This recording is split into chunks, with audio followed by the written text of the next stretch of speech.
ስለ አልኮል ጉዳት ሲያወሩ ብዙ ሰዎች ከጉበት በሽታ፣ ከሃንጎቨር ወይም ከሱስ ጋር ብቻ ያገናኙታል። ነገር ግን ብዙ ሰው የማይገነዘበው ነገር አልኮል የካንሰር ዋነኛ መንስኤ መሆኑን ነው። አልኮል በተለያየ መንገድ ካንሰርን ሊያመጣ ይችላል። አልኮል ሲጠጣ ሰውነታችን አልኮሉን አልዲሃይድ ወደ ተሰኘ መርዛማ ኬሚካል ይቀይረዋል። ይህ ኬሚካል በሰውነታችን ዲኤንኤን ይጎዳል፣ ህዋሶችን ወይም ሴሎችን ራሳቸውን እንዳይጠግኑ ያደርጋል። የተበላሸ ዲኤንኤ ከቁጥጥር ውጭ የሆነ የህዋስ እድገትን በማስከተል የካንሰር መንስኤ ምክንያት ይሆናል። ሌላው ደግሞ አልኮል እንደ ስትሮጅን ያሉ የአንዳንድ ካንሰሮችን እድገት የሚያፋጥኑ ሆርሞኖችን መጠን ይጨምራል። በተጨማሪም አልኮል በአፍ በጎሮሮና በሆድ ውስጥ ያሉ ህብረ ህዋሶችን ስለሚያስቆጣ ካንሰርን ሊያመጡ ለሚችሉ ለውጦች የበለጠ ተጋላጭ ያደርጋቸዋል። ጥናቶች እንደሚያሳዩት አልኮልን መጠጣት ቢያንስ የሚከተሉትን 7 የካንሰር አይነቶችን ሊያመጣ ይችላል። የአፍና የጎሮሮ ካንሰር፣ የማንቁርት ወይም የድምፅ ሳጥን ካንሰር፣ የኢሶፋጋስ፣ የጉበት፣ የአንጀት፣ የሆድና በሴቶች ላይ ደግሞ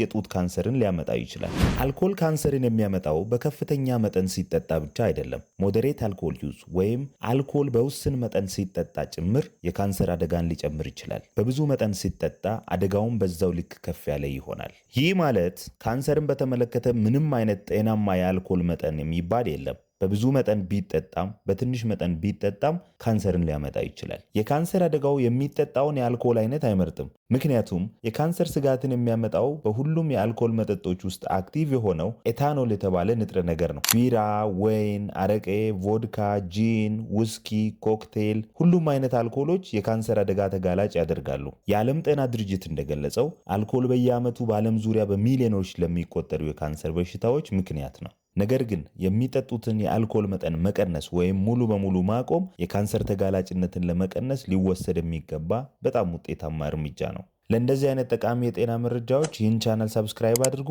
ይህን ጠቃሚ ቪዲዮ ለሌሎች እንዲደርስ ላይክ እና ሼር አድርጉ። እስከ ቀጣይ ቪዲዮ መልካም ጊዜ